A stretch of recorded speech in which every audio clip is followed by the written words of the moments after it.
दोस्तों, आपके अपने चैनल साहिबा इंस्पायर्ड पर आपका बहुत बहुत स्वागत है। आपको हमारे इस चैनल में प्रेरणादायक कहानियाँ और भारत के साधु संतों की जीवनी और उनके विचार, उनके उपदेश सुनने में और देखने में मिलेंगे। आशा है आप हमारे इस चैनल को पसंद करेंगे और हमें बहुत प्यार देंगे। आप सबके विश्वास पर मैं आज का वीडियो शुरू करती हूँ। दोस्तों, मनुष्य अपने जीवन में जिस तरह कर्म करता है वैसे ही उसके कर्म इकट्ठे होते जाते हैं। कुछ लोग ये सोचते हैं कि अगर उनसे बुरे कर्म हो भी गए हैं या फिर जीवन में कुछ गलतियां हो गई है तो वो इन गलतियों को सुधारने के लिए आत्महत्या कर लेंगे और उसके बाद उन्हें इन कर्मों से मुक्ति मिल जाएगी। लेकिन दोस्तों, ऐसे लोग बेवकूफ होते हैं। वो ये नहीं जानते कि चाहे कुछ भी कर लो, कर्म वापस जरूर आता है, क्योंकि कर्म अपने कर्ता का पीछा करता है और समय आने पर अच्छा या बुरा फल भी देता है। दोस्तों, आज की इस कहानी से हमें पता चलेगा कि मनुष्य को अपने पिछले जन्म का कर्ज भी चुकाना पड़ता है। अब देर ना करते हुए आज की कहानी शुरू करते हैं। बहुत पहले की बात है। शहर से कुछ दूरी पर जंगल में एक आश्रम में महात्मा रहते थे। वो महात्मा बहुत ही पहुँचे हुए ज्ञानी महात्मा थे। उन महात्मा से लोग दूर दूर से ज्ञान लेने के लिए आते थे। एक दिन महात्मा अपने शिष्यों को उपदेश दे रहे थे। तभी एक शिष्य ने खड़े होकर महात्मा से पूछा, गुरुजी, मैं ये जानना चाहता हूँ कि क्या मनुष्य को पिछले जन्म का कर्ज भी चुकाना पड़ता है और मृत्यु के बाद मनुष्य की आत्मा अपने साथ क्या क्या लेकर जाती है और वो सभी चीजें मनुष्य की मौत के बाद उसे कैसे प्रभावित करती हैं। तब महात्मा ने उसकी बात सुनकर कहा, बेटा, ये बात सच है कि मनुष्य को पिछले जन्म का कर्ज भी चुकाना पड़ता है और मृत्यु के बाद भी कुछ ऐसी चीजें होती हैं जो आत्मा के साथ ही रहती हैं और उनका प्रभाव मनुष्य के अगले जन्म पर भी पड़ता है। फिर महात्मा ने कहा, आज मैं तुमको इसी के बारे में एक कहानी सुनाता हूँ। अगर तुम सब इस कहानी को ध्यान से सुनोगे तो तुम्हें तुम्हारे सभी प्रश्नों का उत्तर मिल जाएगा। फिर महात्मा ने कहा, पुराने समय की बात है। एक गांव में राधेश्याम नाम का पंडित अपनी पत्नी देवकी के साथ रहता था। राधेश्याम बहुत ही गरीब परिवार में पैदा हुआ था। राधेश्याम बहुत ही मेहनती और समझदार था। जब वो गरीब था तब उसे धन की ज्यादा इच्छा नहीं थी, पर उसकी मेहनत के कारण जैसे जैसे उसके पास धन आने लगा तब वो दिन रात धन बढ़ाने की चिंता में डूबा रहता। उसकी पत्नी देवकी बहुत लालची थी। दोस्तों, आप तो जानते हो कि पैसे की इच्छा पैसा आने के साथ साथ बढ़ती ही चली जाती है। अब राधेश्याम भी दिन रात यही सोचता था कि उसे कोई ऐसा रास्ता मिल जाए जिससे उसके पास बेशुमार धन हो जाए। जब राधेश्याम गरीब था तो पैसों को हाथ की मैल समझता था और हमेशा यही कहता था कि दौलत का क्या है, वो तो हमेशा आती जाती रहती है। जब राधेश्याम गरीब था तो वो भगवान को भी बहुत मानता था, लेकिन समय बीतने के साथ साथ धन के लालच ने उसके सभी गुणों को खत्म कर दिया। धन के लालच ने उसकी अंतरात्मा तक को मार दिया। गरीबी के दिनों में जब भी राधेश्याम के घर कोई साधु महात्मा आते, वो उनको देखकर बहुत खुश होता और बड़े प्यार से उनकी सेवा करता था। लेकिन अब उनको देखकर बिल्कुल भी खुश नहीं होता था और बेमन से उनको खाना खिलाता था। एक बार शाम का समय था।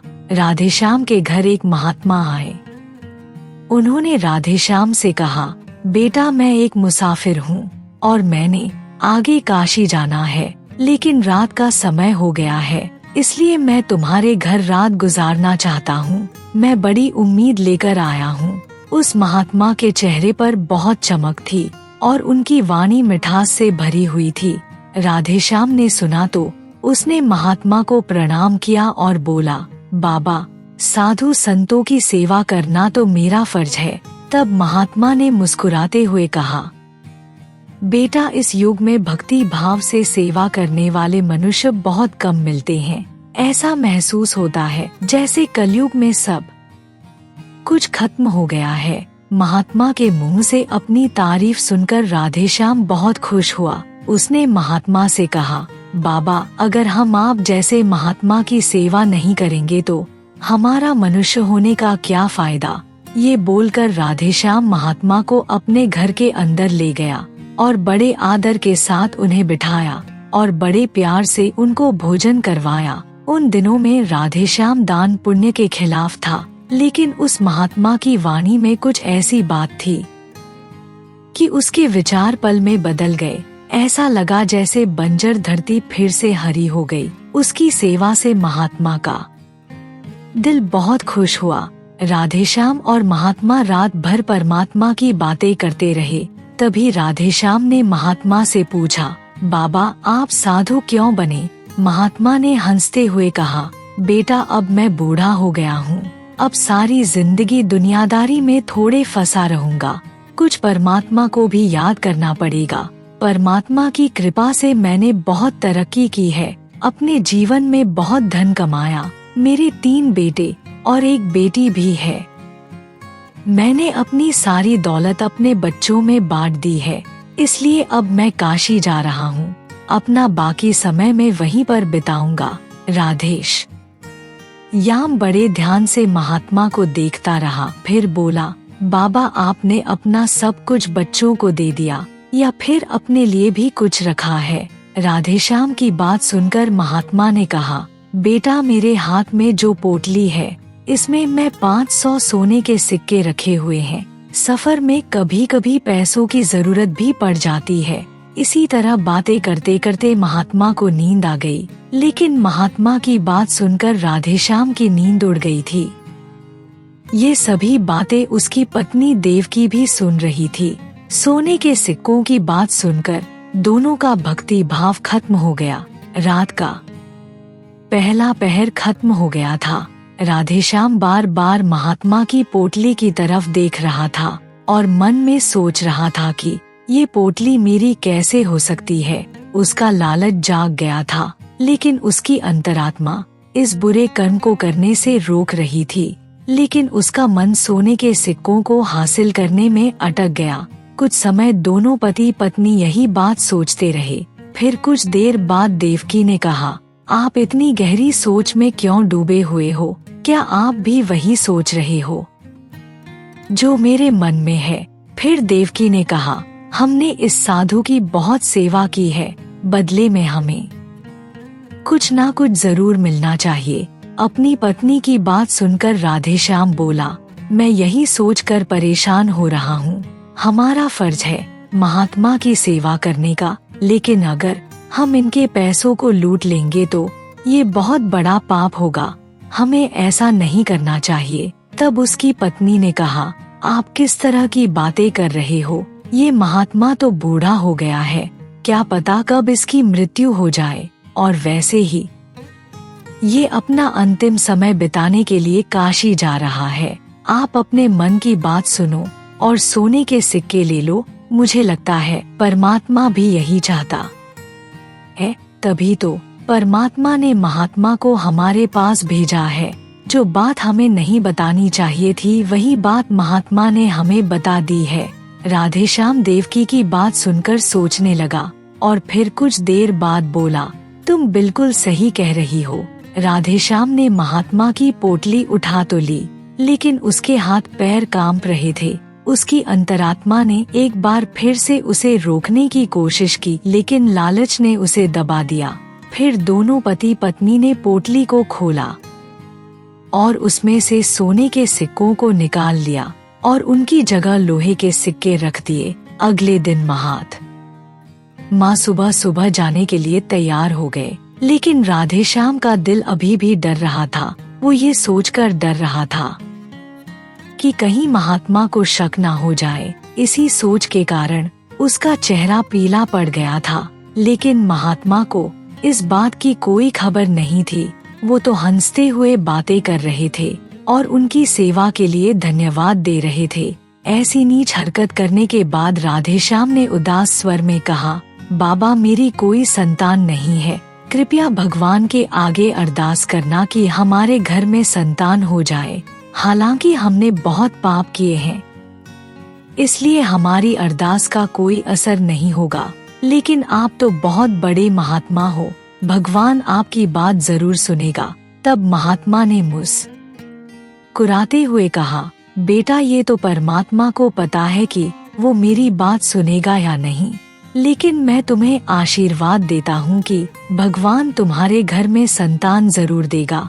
ये बोलकर महात्मा वहाँ से चले गए। महात्मा की बात सुनकर राधेश्याम को ऐसा महसूस हुआ जैसे उसके सर से कोई बोझ उतर गया हो। लेकिन दोस्तों, वो पति पत्नी चोरी के इल्जाम से बच नहीं सकते थे। ये बात राधेश्याम भी अंदर से महसूस कर रहा था। वो ये सोचकर डर रहा था कि कहीं चोरी की बात महात्मा को पता ना चल जाए। लेकिन चोरी एक ना एक दिन जरूर जाहिर होनी थी, क्योंकि कर्म का फल एक न एक दिन तो मिलना ही था। उधर महात्मा वहाँ से चलकर काशी जा पहुँचे। वहाँ पहुँचकर वो बहुत खुश हुए, क्योंकि वहाँ पर सारे साधु संत ही थे। फिर रात के समय महात्मा संतों के साथ ही आश्रम में सो गए। महात्मा सुबह उठे और उन्होंने रसोइये को बुलाकर कहा, मैं यहाँ आने वाले श्रद्धालुओं के लिए लंगर लगाना चाहता हूँ। यही मेरी इच्छा है जो मैं पूरी करना चाहता हूँ। कृपया तुम मुझे ये बताओ कि इन सब पर कितना खर्चा आएगा। तब रसोइये ने हिसाब लगाकर कहा, बाबा इन सब पर तकरीबन 500 सोने के सिक्के लगेंगे। क्या आपके पास इतने सिक्के हैं? महात्मा ने उसकी बात सुनकर कहा, ठीक है, तुम इस बात की चिंता मत करो और कल के खाने के लिए सभी इंतजाम करो। ये कहकर महात्मा स्नान करने चले गए। अगले दिन महात्मा के कहने के अनुसार रसोइये ने सबके लिए खाने का इंतजाम किया। खाने के बाद महात्मा ने सबको कपड़े और अनाज भी दान में दिया। ये देखकर सभी लोग बहुत खुश हुए और बोले, महात्मा इतना गरीब होने के बाद भी कितना दयावान है। जिन लोगों के पास बहुत पैसा होता है वो सिर्फ दिखावे के लिए अपना धन लुटा देते हैं, लेकिन धर्म के कामों में एक पैसा भी नहीं खर्च करते। ये महात्मा एक नेक दिल इंसान है, जिसने गरीबों को खाना खिलाना अपना धर्म समझा और धर्म के सामने पैसों को महत्व नहीं दिया। अपनी तारीफ सुनकर महात्मा बहुत खुश हुए। जब शाम का समय हुआ तब महात्मा ने अपने कमरे का दरवाजा बंद किया और पोटली को खोलकर देखा। जब महात्मा ने पोटली में लोहे के सिक्कों को देखा तो वो घबरा गया। उन्हें ऐसा लगा जैसे वो कोई भयानक सपना देख रहे हो। महात्मा को अपनी आंखों पर विश्वास नहीं हो रहा था। महात्मा ने बार बार अपनी आंखें बंद करके देखा, पर सिक्के लोहे के ही थे। महात्मा ने थोड़ी देर में रसोइये से हिसाब करके उसे सोने के सिक्के देने थे। महात्मा घबरा गया और सोचने लगा कि अब क्या होगा। उसकी आंखों के आगे अंधेरा छा गया। वो हाथ जोड़कर भगवान से कहने लगा, हे भगवान मुझे माफ करना। महात्मा कांपते हुए खड़े हो गए। उनको अपनी बेइज्जती की सोच बेइज्जती से भी ज्यादा लग रही थी। महात्मा के अंदर अब अपना अपमान सहन करने की ताकत नहीं थी। वो कुछ समय तक सोचते रहे और फिर उन्होंने दरवाजा बंद कर लिया। दरवाजा बंद करते ही महात्मा को ऐसा महसूस हुआ जैसे उनकी उम्मीदें के दरवाजे भी बंद हो गए हैं। उन्हें बहुत ही निराशा महसूस हुई। महात्मा का चेहरा सफेद पड़ गया था। दिल की धड़कन तेज होने के कारण उनकी मृत्यु हो गई।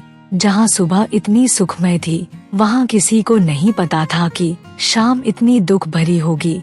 कुछ ही समय के अंदर ये खबर चारों तरफ फैल गई। उसके बाद में रसोइये ने ही महात्मा का अंतिम संस्कार किया और फिर भगवान का नाम लेकर अपने काम में लग गया। दोस्तों, महात्मा तो चले गए, पर उनका आशीर्वाद अभी भी जीवित था, जो उन्होंने राधेश्याम और उसकी पत्नी को दिया था। 1 वर्ष के बाद राधेश्याम के घर बेटे का जन्म हुआ। इस मौके पर राधेश्याम इतना खुश हुआ, उसे ऐसा महसूस हुआ जैसे सारी दुनिया की दौलत उसे मिल गई हो। उसे ऐसा लगा जैसे उसके घर में रोशनी आ गई हो। घर में बेटे के जन्म के उपलक्ष्य में उसने पूरे गांव को खाना खिलाया। उस दिन राधेश्याम ने दिल खोलकर धन खर्च किया और पैसे को पानी की तरह बहाया और अपने बेटे का नाम सुंदर रखा। सुंदर शुरू से ही समझदार और भगवान को मानने वाला था। वो इतना तेज था कि सारे गांव वाले उसे देखकर हैरान होते थे और हमेशा यही कहते थे कि ये अपने खानदान का नाम रोशन करेगा। राधेश्याम ये सुनकर बहुत खुश होता था और इसी तरह से 7 साल बीत गए। सुंदर को पढ़ने के लिए आश्रम में भेजा गया। वहाँ भी सभी उसको बहुत प्यार करते थे। सुंदर पढ़ाई में बहुत तेज था। राधेश्याम अपने बच्चे की तारीफ सुनकर बहुत खुश होता था और भगवान को इस बात के लिए धन्यवाद देता था। लेकिन कभी कभी राधेश्याम को महात्मा के साथ किए गुनाह की बात याद आती तो वो परेशान हो जाता था और डर जाता था और इसी बात के लिए उसे बार बार अपने ऊपर गुस्सा आता था और वो इसी सोच के कारण दुखी रहता और मन ही मन कहता कि मेरी बुद्धि कितनी भ्रष्ट हो गई थी जो मैंने इतना बुरा कर्म किया। लेकिन दोस्तों, गया हुआ समय तो वापस नहीं आ सकता था। फिर भी उसने कुछ सोचकर 500 सोने के सिक्के लाल कपड़े में लपेटकर अलमारी में रख दिए और ये फैसला किया कि वो सिक्के महात्मा को वापस कर देगा। उसके बाद उसने महात्मा को ढूंढना शुरू किया। राधेश्याम ने महात्मा की काफी तलाश की लेकिन महात्मा नहीं मिले। इस तरह से काफी समय बीत गया। राधेश्याम उस घटना को तो भूल गया लेकिन सोने के सिक्के अभी तक लाल कपड़े में लपेटे हुए अलमारी में पड़े थे। समय गुजरता गया। सुंदर अब 22 साल का हो गया था लेकिन उसको एक खतरनाक बीमारी लग गई थी। सुंदर की बीमारी में काफी पैसा खर्च हो रहा था। फिर एक दिन राधेश्याम अपनी पत्नी देवकी और सुंदर को साथ लेकर काशी रवाना हो गया। वहां पहुंचकर वो एक आश्रम में रुके। वहां जाकर राधेश्याम को पता लगा कि सुंदर का व्यवहार साधुओं की तरह हो रहा है। सुंदर अपना ज्यादातर समय साधुओं के साथ ही बिताता था और जब भी सुंदर को कोई दुखी या परेशान व्यक्ति नजर आता तो वो उसकी मदद जरूर करता। ये देखकर राधेश्याम बहुत परेशान हो गया लेकिन वो कुछ कर नहीं सकता था क्योंकि सुंदर उसका इकलौता बेटा था। उसका चेहरा देखकर राधेश्याम का गुस्सा बिल्कुल शांत हो जाता था। राधेश्याम बहुत सोचता था लेकिन सुंदर के इस व्यवहार का कारण उसे समझ में नहीं आता था। फिर एक दिन शाम के समय सुंदर अपने आश्रम में वापस आ रहा था। रास्ते में उसे एक बुजुर्ग आदमी रोता हुआ मिला। सुंदर ने उससे पूछा, बाबा आप रो क्यों रहे हो? तब उस बूढ़े आदमी ने कहा, बेटा मुझे बताने में शर्म आ रही है लेकिन अगर तुम फिर भी जानना चाहते हो तो सुनो।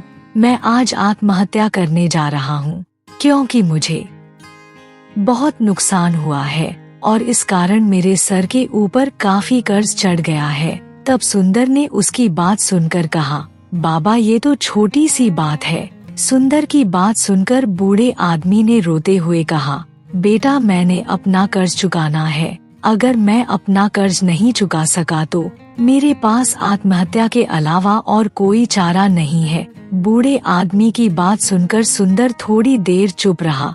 फिर सुंदर ने उससे पूछा, बाबा आप मुझे बताओ आपको कितने पैसे की जरूरत है? दोस्तों, जब व्यक्ति निराश हो जाता है तो उसे हर कदम पर उम्मीद जरूर नजर आती है।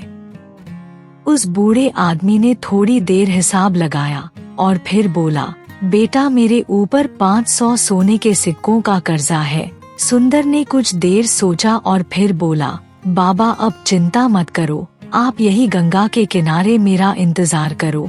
मैं थोड़ी देर में वापस आता हूँ। मैं आपके लिए सोने के सिक्के कहीं ना कहीं से जरूर लाऊंगा।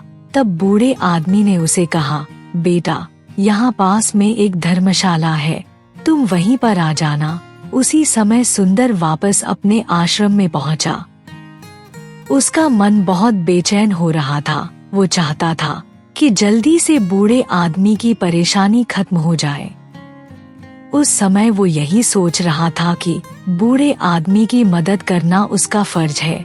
उस समय आश्रम में उसके माता पिता नहीं थे। उसने अंदर देखा, उसके माता पिता का संदूक पड़ा हुआ था, उसमें ताला लगा हुआ था। सुंदर ने एक पत्थर से ताले को तोड़ दिया, फिर संदूक में कुछ ढूंढने लगा, लेकिन उसे वहाँ कुछ नहीं मिला। सुंदर थोड़ा निराश हो गया, लेकिन किसी उम्मीद के कारण उसने एक बार फिर से संदूक के कपड़े बाहर निकाले।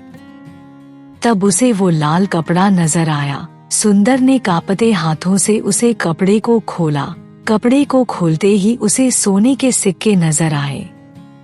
सुंदर ये देखकर बहुत खुश हुआ। दोस्तों, ये वही सोने के सिक्के थे जो राधेश्याम ने उस महात्मा से चोरी किए थे। जब सुंदर ने सिक्कों को गिना तो वो 500 ही निकले। सुंदर ने खुश होते हुए सिक्कों को अपने जेब में रखा और कपड़े को वापस संदूक में रख दिया और खुशी खुशी उस बूढ़े बाबा के पास चला गया और सोने के सिक्के बाबा को दे दिए। दोस्तों, सभी मनुष्यों को पिछले जन्म का कर्जा वापस करना ही पड़ता है। कर्म अपने कर्ता का पीछा जरूर करता है। दोस्तों, ये बूढ़ा बाबा और कोई नहीं बल्कि वही रसोइया था जिसने उस महात्मा के लंगर का इंतजाम किया था। पर महात्मा की मृत्यु होने के कारण उसे बहुत नुकसान हुआ था, क्योंकि वो एक गरीब आदमी था। और दोस्तों, सबसे हैरानी की बात यह है कि सुंदर वही महात्मा है जिसने राधेश्याम के घर जन्म लेकर अपना कर्ज वापस किया। अब इसके बाद दोस्तों, होनी को कुछ और ही मंजूर था। जब सुंदर वापस आया तो उसके मन के अंदर एक अजीब सी शांति थी। उसे ऐसा महसूस हो रहा था जैसे उसका जन्म ही इस काम के लिए हुआ था। उसके बाद अपनी बीमारी के कारण सुंदर की मौत हो गई। अगले दिन जब ये बात राधेश्याम और देवकी को पता लगी कि उनका बेटा मर चुका है, ये खबर सुनकर वो बहुत दुखी हुए और इसी सदमे के कारण राधेश्याम और देवकी की भी मृत्यु हो गई। जब उन तीनों की मृत्यु हो गई तो उसी रसोइये ने उन तीनों का अंतिम संस्कार किया। जब उन तीनों की आत्माओं को यमराज के सामने पेश किया गया तो यमराज ने सुंदर को स्वर्ग में भेज दिया और दूसरी तरफ राधेश्याम और उसकी पत्नी देवकी को नरक में भेज दिया और कुछ समय नरक भोगने के बाद उनको अपाहिज के रूप में धरती पर भेज दिया। दोस्तों, जो भी मनुष्य अपने जीवन में कर्ज नहीं चुकाते उनको कई जन्मों तक इसकी सजा भोगनी पड़ती है। इसलिए दोस्तों, मनुष्य को अपना कर्ज जरूर चुकाना चाहिए। उसके बाद महात्मा ने अपने शिष्य से कहा, बेटा, तुम्हारे दूसरे प्रश्न के अनुसार मृत्यु के बाद भी 5 ऐसी चीजें हैं जो मनुष्य का साथ नहीं छोड़ती। जब मृत्यु के बाद आत्मा दूसरे शरीर में प्रवेश करती है तो आत्मा के साथ ही ये 5 चीजें दूसरे शरीर में प्रवेश कर जाती हैं। दोस्तों, पहली चीज है कामना, जो मनुष्य की मृत्यु के साथ ही रहती है, और दूसरी है कर्म। मनुष्य अगर इस जन्म में अच्छे कर्म करता है तो अगले जन्म में भी मनुष्य को सुख और शांति मिलती है। और तीसरी है वासना। वासना ही कामना का एक रूप है। वासना एक ऐसी चीज है जिसका कोई अंत नहीं है। मृत्यु के समय में भी मनुष्य वासना से मुक्त नहीं हो सकता। इस सांसारिक सुख की चाहत, काम की इच्छा वासना कहलाती है। मन की शांति और परमात्मा की बंदगी ही एक ऐसी चीज है जो वासना से मुक्त कर सकती है। और चौथा है ज्ञान। बुद्धिमान मनुष्य हमेशा ही ज्ञानवान और विवेकशील होता है, जिसके कारण उनकी मुक्ति जल्दी होती है। और 5वीं चीज है कर्ज। कर्ज एक ऐसी चीज है जो मनुष्य की मृत्यु के बाद भी उसका पीछा नहीं छोड़ती। दोस्तों, अगर किसी से कर्जा लिया है तो मृत्यु से पहले उसे जरूर चुका देना चाहिए। लिया हुआ कर्ज और दिया हुआ कर्ज जन्मों जन्म तक मनुष्य के साथ ही रहता है। और अगर कोई मनुष्य कर्ज लेकर मर जाता है तो उसे अपना कर्ज चुकाने के लिए दोबारा जन्म लेना पड़ता है। साथ ही उसे इसकी सजा भी मिलती है। और इसके साथ अगले जन्म में मनुष्य के किसी भी हिस्से को अपंग या अपाहिज बनाकर धरती पर भेजा जाता है। तो इसका मतलब ये हुआ कि उस मनुष्य का अगला जन्म भी बहुत दुख भरा होता है और वो अपने जीवन में कभी कामयाब नहीं होता। दोस्तों, वीडियो पूरा देखने के लिए आपका बहुत बहुत धन्यवाद।